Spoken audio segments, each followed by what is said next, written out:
नमस्कार दोस्तों। चलिए स्टार्ट करते हैं आज की स्टॉक मार्केट की मेजर न्यूज़ अपडेट, जो कि डायरेक्टली और इनडायरेक्टली कहीं ना कहीं काफ़ी ज़्यादा इंपॉर्टेंट रोल प्ले करती है इंडियन स्टॉक मार्केट इंडेक्स और इसकी लिस्टेड कंपनीज के प्राइस बिहेवियर में।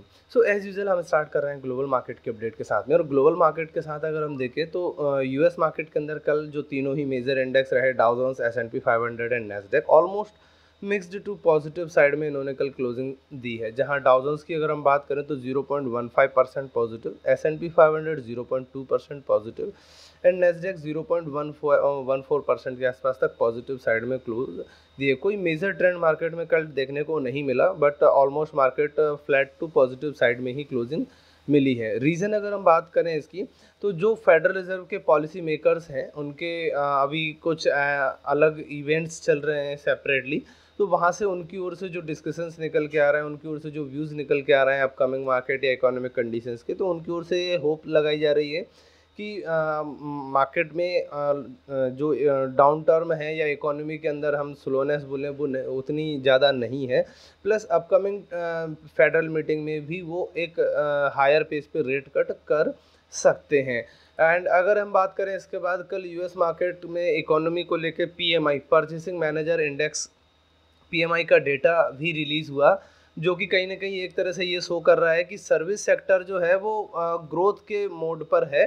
प्रीवियस टाइम पे जो पीएमआई का डेटा आया था यूएस सर्विस सेक्टर का, वो आया था अराउंड 55.5 के अप्रॉक्सीमेटली, एंड अभी करंट मंथ का जो पीएमआई का डेटा है वो 55.4 के आसपास है। मींस सर्विस सेक्टर जो है एक्सपांसन मोड में है, एंड यूएस इकोनॉमी के अंदर सर्विस सेक्टर काफ़ी बड़ा कंट्रीब्यूटर है ओवरऑल इकोनॉमी के पर्सपेक्टिव से।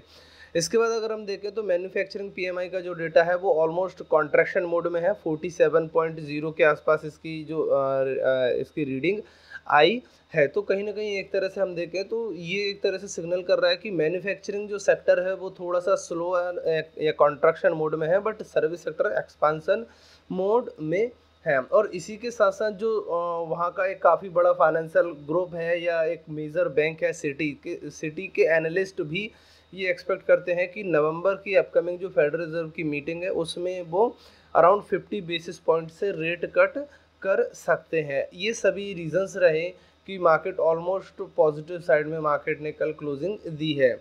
इसके बाद अगर हम देखें कैस्केडिंग इफेक्ट, अगर हम देखें यूरोपियन इकोनॉमी के ऊपर, तो यूरोजोन का जो ओवरऑल बिजनेस एक्टिविटी है वो बिजनेस एक्टिविटी कहीं ना कहीं कॉन्ट्रैक्ट हुई है सितंबर मंथ के अंदर।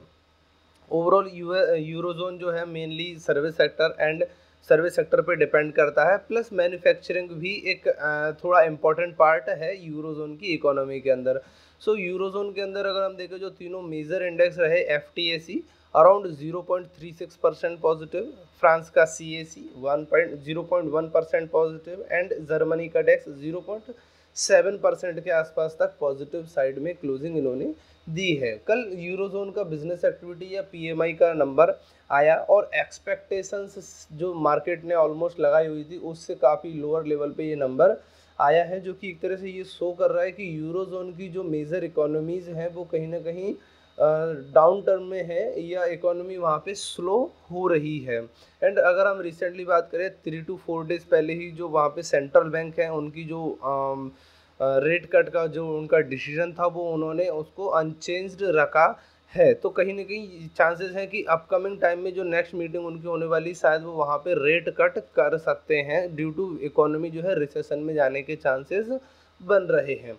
इस चीज़ की वजह से मार्केट अगर हम देखें ऑलमोस्ट यूरोजोन के या यूरोप के जो तीनों ही मेजर इकोनॉमीज रही उनके तीनों major index almost positive side में उन्होंने कल की डेट में क्लोजिंग दी है। नेक्स्ट अगर हम मूव करें इंडियन इकोनॉमी या इंडियन स्टॉक मार्केट पे, कल EPFO employee provident fund organisation की ओर से डेटा रिलीज़ किया गया, जहां पे ये नंबर निकल के आया कि EPFO के द्वारा जुलाई मंथ के अंदर हाईएस्ट एवर मंथली कंट्रीब्यूशन जो है जॉब एम्प्लॉयमेंट में प्रोवाइड किया गया, अराउंड 1.99 मिलियन या अप्रॉक्सीमेटली 20 लाख न्यू जो है EPFO न्यू अकाउंट्स जो हैं वो रजिस्टर हुए हैं EPFO के पास में। मंथ ऑन मंथ बेसिस पे या मंथली बेसिस का डेटा अगर हम देखें तो हाईएस्ट एवर ये नंबर है जो कि न्यू जॉब्स जनरेट हुई है। कहीं ना कहीं एक तरह से ये इकोनॉमिक पर्सपेक्टिव से काफ़ी पॉजिटिव है कि मैक्सिमम जो यूथ्स हैं एंड मैक्सिमम जो यूथ हैं वो एम्प्लॉयमेंट उनको मिल रही है, तो कहीं ना कहीं इकोनॉमी इससे हमारी एक तरह से स्ट्रांग होती है।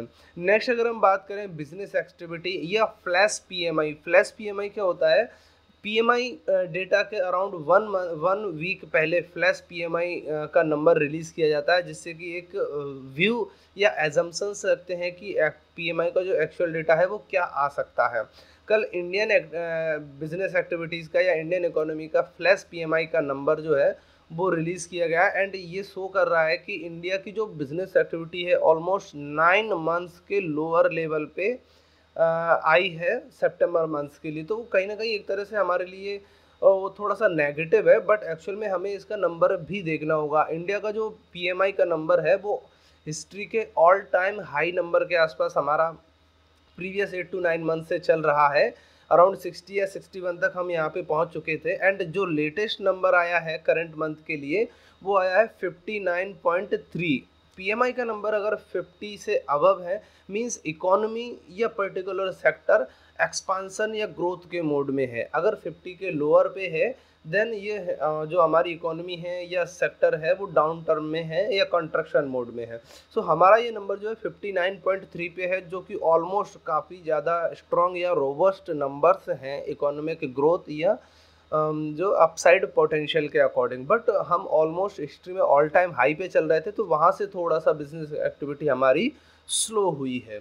नेक्स्ट अगर हम बात करें कंपनी स्पेसिफिक अगर हम न्यूज़ देखें तो कोल इंडिया लिमिटेड से एक न्यूज़ आ रही है। कोल इंडिया लिमिटेड ने राजस्थान स्टेट ओन्ड कंपनी के साथ में एक जॉइंट वेंचर फॉर्म किया है ताकि वो राजस्थान के अंदर अपने जो रिन्यूएबल एनर्जी प्रोडक्ट्स हैं उनको प्रॉपरली मैनेज और हैंडल कर सकें और वहाँ पे अपनी रिन्यूएबल एनर्जी का बिजनेस को एक ग्रोथ दे सके। सो कोल इंडिया के लिए इसमें एक तरह से काफ़ी पॉजिटिव न्यूज़ है ये।